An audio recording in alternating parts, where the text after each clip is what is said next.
The night my husband's mistress called me, I was stirring a pot of soup. Not crying, not searching for clues, not suspecting a thing. Just standing in my kitchen, the kitchen I once joked was the heart of our marriage, letting chicken broth simmer while the last light of the evening pressed through the window blinds in soft golden stripes. I remember the smell. Garlic, thyme, a pinch of black pepper, comfort. And then my phone buzzed. At first, I didn't look. I was too busy adjusting the flame, tapping the edge of the wooden spoon against the pot like my mother used to do. But when it buzzed a second time, insistently, I wiped my hands on a dish towel and reached for it. An unknown number. Out of state. Odd, but not alarming. I answered with the same gentle tone I use with my students. After years of teaching high school English, it becomes a habit. Hello? This is Maya? There was silence for a moment, a hesitant inhale. Then a young woman's voice, shaking just enough to make my fingers tighten around the phone. Is this Mrs. Garner? My last name. My married last name. Yes? Who's calling? Another breath, and then the words that would crack the foundation of my life clean down the middle. I'm with your husband. I thought you should know. Just like that. No dramatic build-up, no softening. A stranger's trembling confession dropped right into my evening like a stone into calm water. For a second, everything around me froze. The low hum of the refrigerator, the bubbling of the soup, the soft tick-tick of the clock over the dining table. Even my heartbeat felt suspended in my chest. I didn't feel anger. Not yet. Just confusion. A deep, disorienting confusion, like waking up from a dream you weren't ready to leave. I'm sorry, I said quietly, steadying my voice. What did you say? She said, I'm with your husband. He told me he was leaving you this weekend, that he was on a business trip to figure things out. But he's lying to both of us, and I just can't keep lying too. Her voice cracked. Not rehearsed, not smug, just broken. And in that moment, before the betrayal, before the heartbreak, before the unraveling, the strangest thing washed over me. I pitied her because I could hear the truth in her trembling, and I could hear the fear too. But I didn't ask questions. Not yet. I didn't scream, didn't crumble. I just said, very quietly, "Where are you?" She sniffled. "The hotel, the one off Lakewood Avenue, room 317. And just like that, the call ended. I stood there in my kitchen with the phone still pressed to my ear long after she hung up, as if the truth would somehow rewind if I didn't move. The soup simmered behind me, but the scent no longer felt warm. The house no longer felt familiar. The evening no longer felt safe. Because the man I had spent 14 years with, a man who kissed me on my forehead every morning, who said he loved my cooking, who teased me about my obsession with thrift store candles, was lying in a hotel room with a woman who wasn't me. And she was the one who told me, not him. Normal life begins. Before that night, my life wasn't perfect, but it was ours. My husband, Aaron, worked in finance, traveling often, calling often, bringing home little airport gifts for our daughter, Lila. She's 12 now, caught between childhood sweetness and teenage stubbornness. We lived in a modest 2-story house with beige siding and a porch swing he installed himself. I used to sit out there with a cup of tea while Lila's laughter bounced through the yard like sunlight. Inside, our home always smelled like simmered herbs, honey candles, and whatever project Lila had drawn with her markers that day. Aaron would come home around 6, loosen his tie, kiss me on the cheek, and say things like, "Something smells good, babe," or "You always make this house feel like a home." Simple domestic phrases, nothing extraordinary, but comforting enough that I never questioned them. I taught English at the local middle school. I loved my job, loved the rhythm of it. The clatter of pencils, the scribbling of essays, the shy brilliance in a child suddenly figuring out metaphor. Aaron was the numbers person. I was the words. We fit together like that. Or so I thought. And even though his work trips had grown more frequent over the past year, and even though he'd started taking calls in the garage, and even though he had changed his password because the company required it, I didn't question much. Marriage makes you comfortable in your assumptions, comfortable enough to miss the cracks. We hosted Sunday dinners for his side of the family. His mother, stern but well-meaning, his younger sister, who always seemed in a hurry, and his father, quiet, except when sports were involved. I loved those dinners. The clatter of plates, the soft warmth of shared food, Lila humming while setting the table. It felt like belonging, a life I'd worked hard to build, a world that felt steady. So when Aaron said he had a business trip that weekend, one of many, I barely blinked. I kissed his cheek, smoothed the collar of his shirt, and told him to travel safe. He smiled, genuine or well-practiced. I can't tell anymore. He said, "I'll call you from the hotel." And then he left, with his suitcase and his double life. That brings me back to the phone call, to the trembling voice of the woman who unknowingly flipped my world upside down, to the soup I ended up pouring down the drain because I couldn't stand the smell anymore. That night, I didn't confront him, didn't drive to the hotel, didn't call anyone. Instead, I sat at the kitchen table, hands wrapped around a mug of tea I didn't drink, and stared at my phone, replaying her words. He told me he was leaving me. As if marriage were a jacket he'd simply outgrown. And with each passing minute, one thing became clear. If he had built a double life, I needed to see it with my own eyes. Not through his lies, not through her guilt, but through the truth he'd been hiding. That was the night I stopped being the trusting wife and became the quiet observer. Because before you tear down the walls of a lie, you need to know how it was built. I didn't sleep that night. I lay in bed with the lamp still glowing on my nightstand, the room washed in a soft amber light that made everything look gentler than I felt. The sheets beside me, his side, were cold. They hadn't been touched since he left that afternoon. It struck me then, painfully, that cold sheets could tell a truth warmer words could hide. I kept hearing her voice, the way she said, "I'm with your husband," as if saying it out loud would help her believe it too. My hands trembled a few times, but my mind was steady in a way that surprised me. There's a strange clarity that comes with betrayal, like the moment after a storm when everything is too quiet. Around 5 a.m., after hours of staring at the ceiling, I finally sat up. The house was dark, except for the thin strip of dawn making its way around the curtains. I knew what I had to do.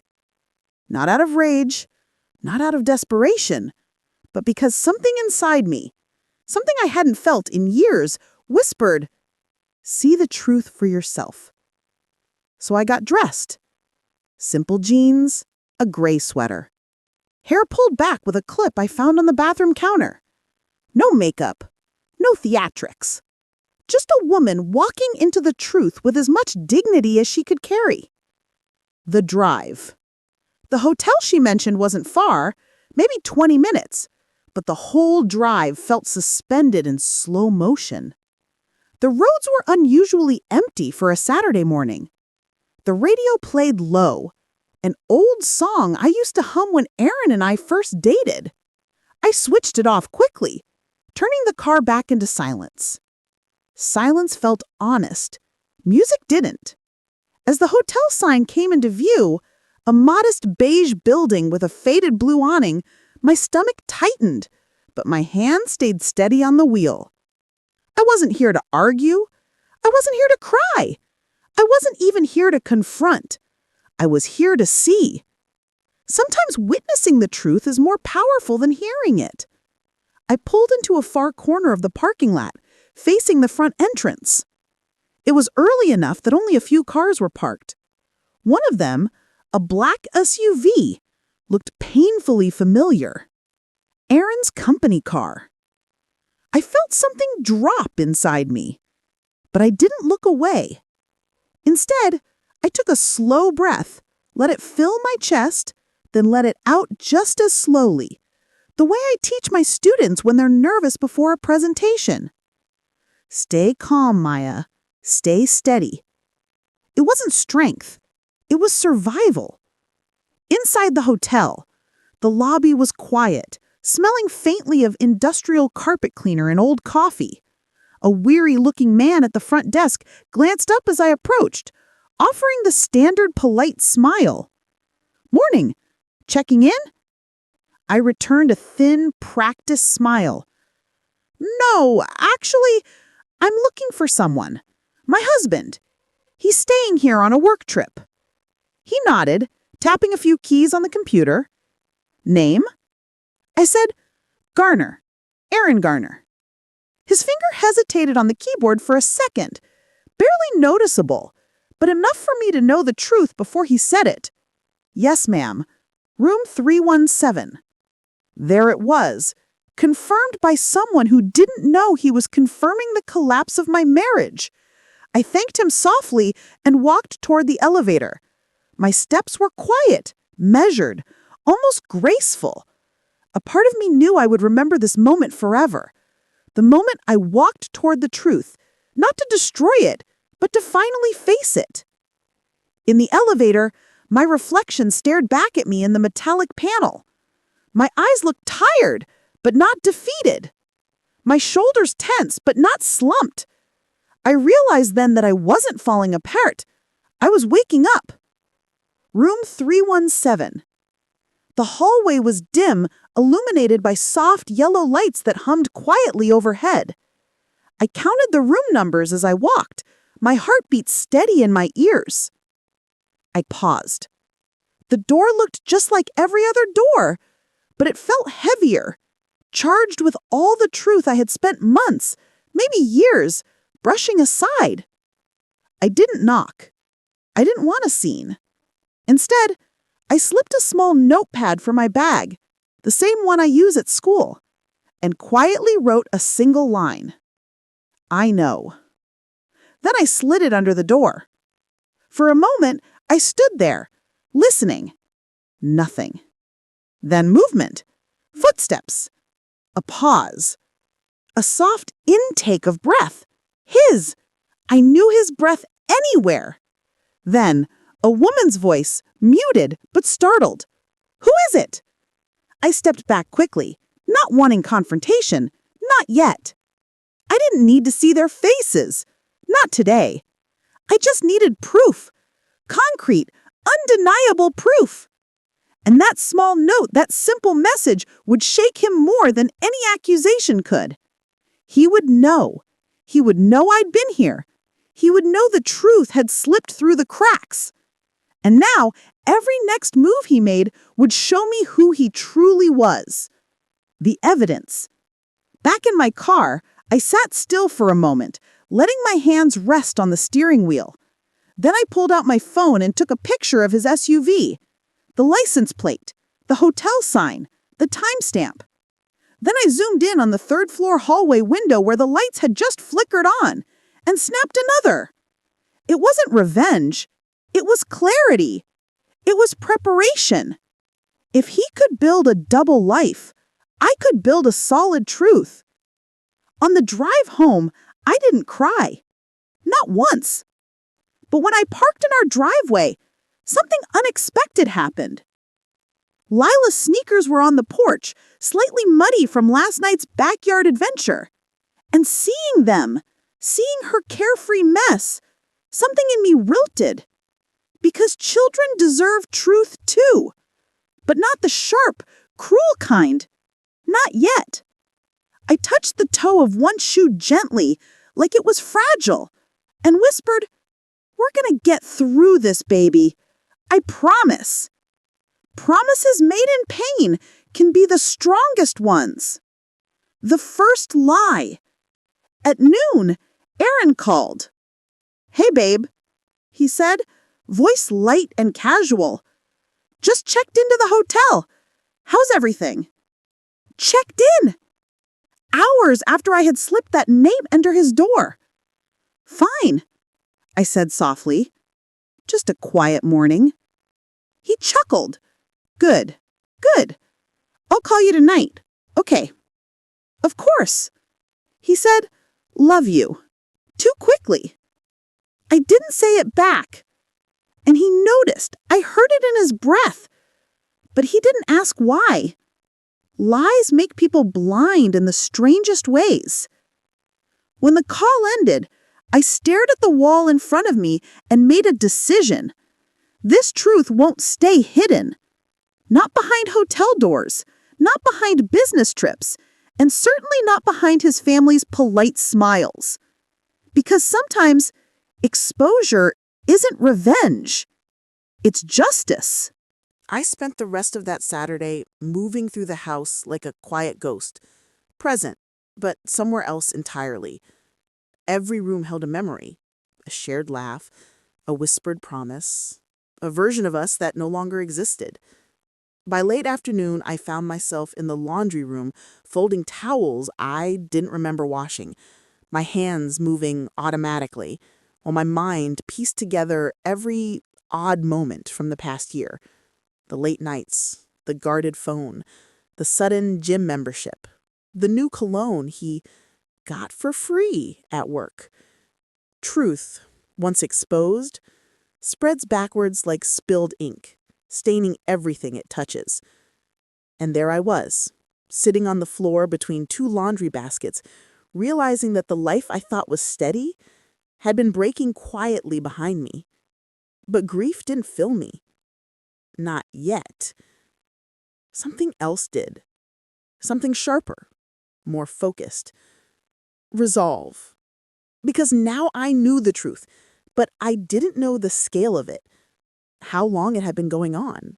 Who else knew? What he had told her. What he had told them. And most importantly, what he planned to do next.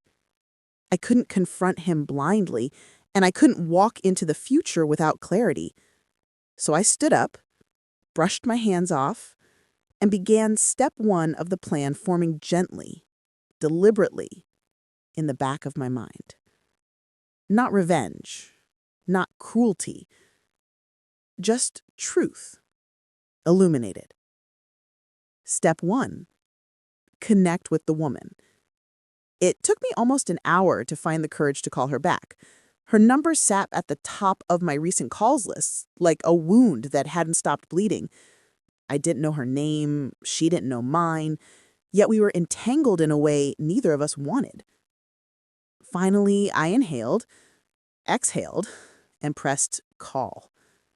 She answered immediately, her voice small but steady. "Hello?" "It's Maya," I said softly. Silence on her end, not the cold kind, but the stunned, hesitant kind. "I didn't think you'd call," she whispered. "I need to understand," I told her. "Not to blame you, but to know the truth. All of it." Her exhale trembled.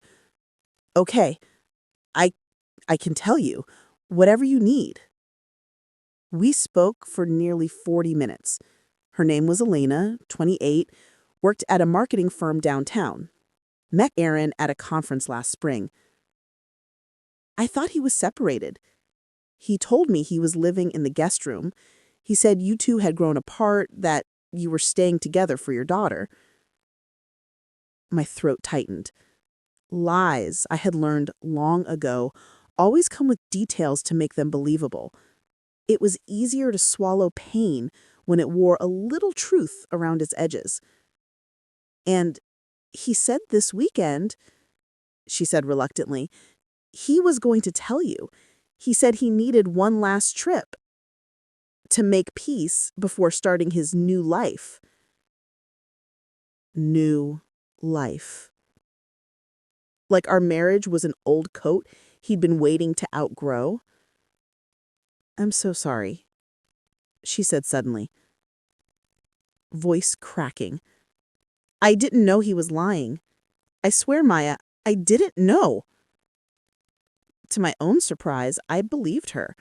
Her voice carried grief, the kind that comes from being used, not from being guilty. Thank you, I said gently. Thank you for telling me the truth. She exhaled sharply, maybe in relief. If there's anything else you ever need to know, you can call me. Really. I will, I said, and I meant it. When the call ended, I sat in silence. 10 months, nearly a year of deceit woven into my daily life. But clarity brings calmness, and calmness brings choices. I wasn't going to explode, or scream, or throw his clothes on the lawn. I was going to wait, watch, observe. Let him reveal himself fully. And then I would choose the moment to expose him. Not in anger, not alone, but with witnesses. Step 2. Gather evidence. I'm a teacher. I know the value of documentation. So I began organizing. The photos from the hotel, screenshots of our call logs, his work trips, the dates that lined up too perfectly with her stories. I created a folder on my laptop, a private one, labeled simply Saturday. Inside it, the truth began to take shape, piece by piece, lie by lie. By the time I finished, it was nearly evening. The sun had dropped low and the living room bathed in a warm orange glow that made everything look softer than my reality. That's when my phone buzzed again. A text from Aaron. Miss you. I stared at those words for a long moment. Not because they meant anything, but because of how easily he used them. No guilt, no hesitation. Just a man maintaining the illusion he thought I still lived in. I typed nothing back. Instead, I turned the phone over so I didn't have to see the screen. I wasn't ready to confront him yet. I needed one more piece of the puzzle. Something bigger. Something that would make everything undeniable. And it came. Faster than I expected. Step 3. The unexpected email. At 8:17 p.m., my school email, the one I never check on weekends, pinged. At first, I thought it was a student turning in late homework. But when I opened it, my heart gave a slow, heavy thud. It was a forwarded hotel confirmation receipt. Not from the hotel, not from Aaron. From Elena. In the message, she'd written, I thought you should have this too. He paid for the room using your joint credit card. I'm sorry, Maya. I really am. I clicked the attachment, and there it was. His name, her name, the room number, the dates. Paid for with our card. The same one we used for groceries and birthday gifts and school supplies. I leaned back in my chair, pressing my hand to my mouth. Not from shock. Shock had left hours ago. This was something else. A kind of cold finality, a click of understanding. He wasn't planning a new life. He was already living it. On my resources, behind my back, while kissing me goodnight each evening like I was a convenience he still needed to maintain. That was the moment. Not the phone call, not the hotel, not the lies. That moment, when I stopped being afraid of the truth and started preparing to reveal it, not privately, not quietly, but at a family dinner he could never forget. Because love shouldn't be exposed in shadows, but betrayal should. And the people who watched us build a life together would now see how he unraveled it. For the rest of the weekend, I moved with a calmness that even surprised me. Not numbness, not denial, just a steady, deliberate quiet, the kind that comes when the truth has finally stopped running. By the time Sunday rolled around, I knew exactly what I needed to do. And strangely enough, the idea arrived not through anger, but through tradition. For nearly 13 years, we'd hosted Sunday dinner for his family. His mother insisted on it. His father looked forward to it. His sister always complained but showed up anyway. It was our ritual, our weekly performance of happy couplehood. And something inside me, some old, stubborn piece of dignity, decided that if a truth had to be told, it would be told in the place where all the lies had been politely ignored.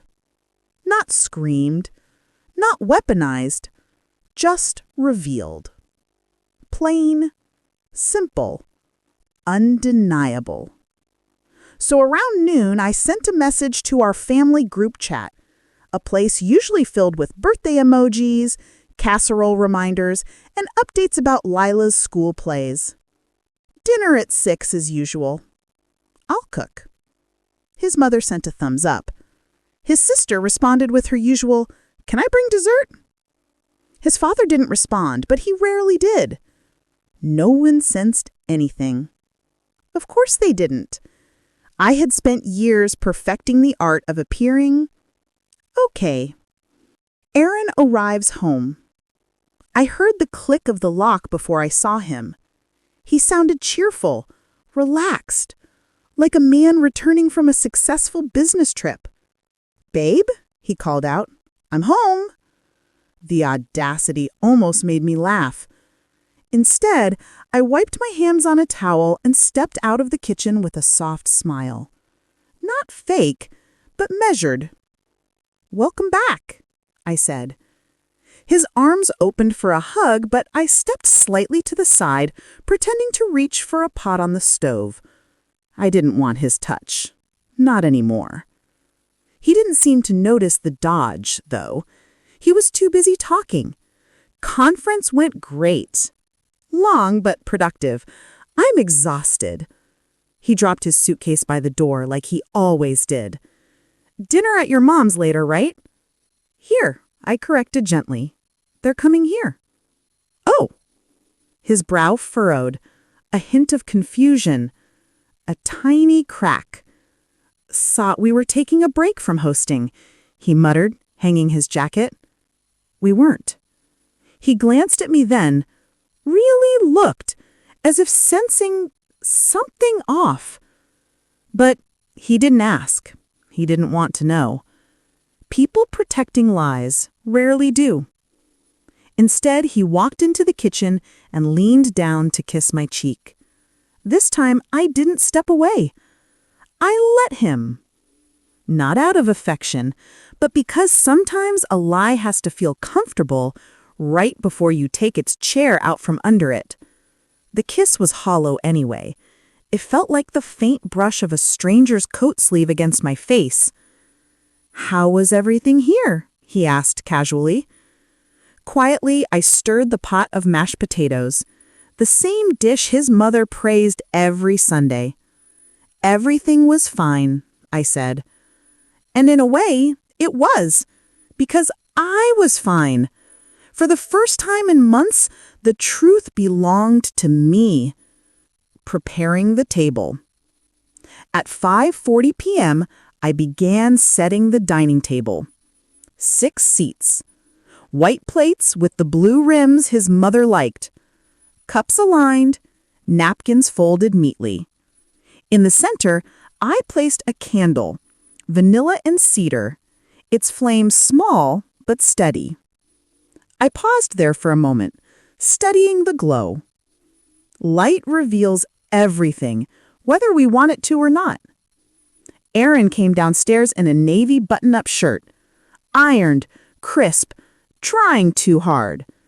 His cologne lingered behind him like a ghost of the woman he thought he could hide. "Want me to help?" he asked rightly. "You can pour the drinks," I replied, keeping my voice smooth. He didn't question my calm, or my distance, or my stillness. He thought calm meant ignorance, but sometimes calm is simply preparation wearing a soft face. At 5:58, headlights swept across the front window. His mother, his sister, his father, right on time. Aaron straightened up, smoothing the front of his shirt as if he were preparing for a performance. I watched him for a long, quiet second. A man unaware of the scene he was about to walk into. A man who thought he was still in control of the narrative. The gathering. His mother hugged me first, smelling faintly of lavender hand lotion. She said, "You look tired, dear." I smiled, a simple, soft smile. "I've been doing a lot of thinking." His father gave me a gentle nod as he shuffled inside. His sister, as usual, sniffed the food and whispered, "Smells great, Maya." The normalcy almost made me forget, for a moment, that the ground beneath us was about to shift. But then Aaron appeared from the kitchen, smiling wide, arms open for his mother. "Good to see you guys," he greeted them warmly. And for the first time since learning the truth, I really looked at him. The ease of his charm, the practiced warmth, the confidence of a man who believed himself untouchable. That was when the resolve inside me hardened into something solid. It was time. Dinner begins. We sat, passed dishes, made small talk. The room hummed with soft conversation and clinking silverware. To anyone watching, it was a normal family dinner. But beneath the surface, truth pressed against my ribs, waiting. Finally, somewhere between passing the roasted vegetables and pouring another glass of iced tea, his mother said, "So, Aaron, how was the business trip? Productive?" He swallowed a bite, dabbed his mouth with a napkin, and nodded with rehearsed ease. "Very productive. Really important meetings. We made a lot of progress." His sister raised a brow. "You're always working? Huh?" He smirked proudly. "Well, someone has to keep things running." I don't know why that line, that offhand remark, was the thing that broke the seal inside me. But suddenly, I felt the truth rise in my chest like a tide. I set my fork down, gently, deliberately. The table quieted. I shifted towards me. "Maya," his mother asked. I folded my hands calmly in my lap. "There's something we need to talk about," I said softly. Aaron stiffened. Just a fraction, but enough for me to see the truth glint behind his eyes. "What's wrong?" he muttered. I looked at him, really looked for the man he had become. Then, without raising my voice, without a hint of anger, I said, "Aaron didn't go on a business trip this weekend." Silence. Complete and heavy. His mother blinked rapidly. His sister froze mid-bite. His father looked up slowly. "What?" his mother whispered. Aaron's face drained of color. He said, "Maya, stop!" But it was too late.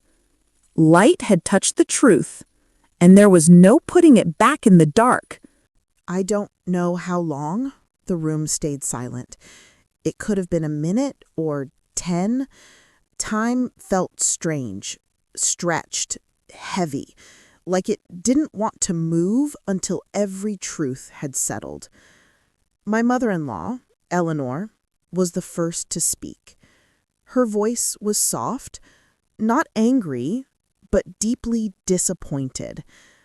"Mark," she said, folding her hands in her lap, "how long has this been going on?" He swallowed, like he couldn't get his throat to work. 6 months, he whispered.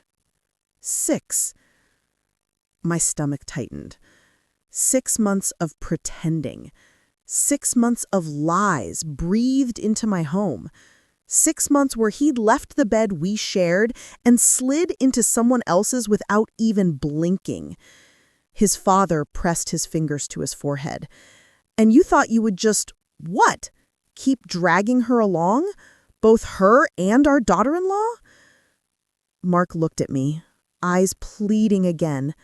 "I didn't want to hurt anyone. And yet," I said quietly, "here we are." He flinched, like I'd slapped him. But my voice stayed calm. Too calm. The kind of calm that comes only after your heart has stopped breaking and begun hardening in its place. "Why didn't you tell us?" his sister, Dana, asked him. "Why didn't you tell me? I thought we were closer than that." He didn't answer. He didn't have one. Because when someone wants to cheat, lie, betray, deceive, they don't tell family. They don't confide in friends. They don't ask permission. They just do it. They choose it. And then they hope the fallout won't reach them. But that night, the fallout reached him. And everyone saw it. The consequence. My mother-in-law lifted her chin. "Mark," she said clearly, "I raised you better than this." He opened his mouth, but she held up a hand. "No, I refuse to let you justify this. Your wife has been nothing but loyal. She loved you. She helped you build a life. And you repaid her by humiliating her." A tear slid down her cheek. "I'm embarrassed for you." I had to look away. Something about seeing her cry, a woman who treated me like a daughter for years, hit harder than anything Mark had done. Then she turned to me. "Sweetheart," she said, voice trembling, "whatever you decide, you will always have a family here. Don't you dare think this changes that." That nearly broke me, but I held myself together, hands folded tightly on the table. "I appreciate that," I finally said, "but right now, I need clarity, not sympathy. So I'm going to ask Mark something." All eyes shifted to him. He looked terrified. "Are you in love with her?" I asked. His jaw worked, his fingers twitched, his eyes shifted down, then up, then down again. And then he whispered, "I don't know." That was it. Not no, not of course not, not you're the only one I love. Just, I don't know. I breathed in slowly through my nose. Sometimes the truth doesn't shatter you. Sometimes it simply unlocks a door you've been too afraid to open. My choice. I want a separation, I said. Steady, calm, controlled. He inhaled sharply. Wait, no! We can figure this out. Figure what out? You didn't even know if you wanted to stay. His father put a hand on his shoulder. Son, he said quietly, stop. Let her speak. I continued. I've spent months living with a stranger, a man who left at night and called it business, a man who kissed me goodbye in the morning with guilt on his breath and thought I wouldn't notice. He closed his eyes painfully. You lied to me. And maybe you lied to yourself too. But I can't build a life on lies. Not again. Not ever. He shook his head slowly, devastated. I never thought I'd lose you. But you already did, I whispered. After the dinner. We didn't finish the meal. No one had an appetite left. I gathered my bag and stood. My legs felt numb, but firm, like they were carrying me into a new life, step by step. As I walked to the door, Mark followed. Please, he said, voice cracking. Please don't leave like this. Can we talk tomorrow? Can we at least try? I looked at him, really looked. The man I married was still somewhere in those eyes, but he wasn't the man standing in front of me now. I will talk to you, I said quietly, when I'm ready. But tonight I need peace. He reached toward me, but I stepped back, not out of anger, but out of self-preservation. His hand fell to his side. I'm sorry, he whispered. I know, but sometimes sorry isn't enough. Then I walked out, and he didn't follow. The days that followed. I spent the next week at my sister's house. I slept in her guest room, surrounded by lavender-scented sheets and silence. A clean silence. A silence without lies hiding inside it. Mark sent long messages. He left voicemails that broke in the middle. He even emailed my sister, asking her to ask me to call him. But I didn't. Not yet. He needed to sit in his consequences. I needed to sit in my clarity. I met with a lawyer. I'd changed the password to my bank accounts. I moved forward, one steady step at a time. And with each step, I felt a little more like myself. Not the wife trying to keep a marriage alive, not the woman trying to justify someone else's betrayal, not the victim, but a woman with boundaries, a woman with dignity, a woman who would rather stand alone than live beside a liar. In the end, we eventually talked, not to reconcile, but to close a chapter. We sat across from each other in a quiet cafe. No shouting, no dramatic scene, just two adults who had loved each other once, one more than the other. He said softly, I never wanted to be this person. I know, I replied, but you chose to be. He lowered his gaze. I regret everything. Then learn from it, I said, because I have. I stood to leave, placing my hand on the back of the chair for balance. You lost me, I said gently, the first time you thought she was worth risking us for, and I gained myself the day I realized I deserved better. He nodded slowly. Take care of yourself. I plan to. And I walked away, this time without pain, without doubt, without looking back, only forward, always forward.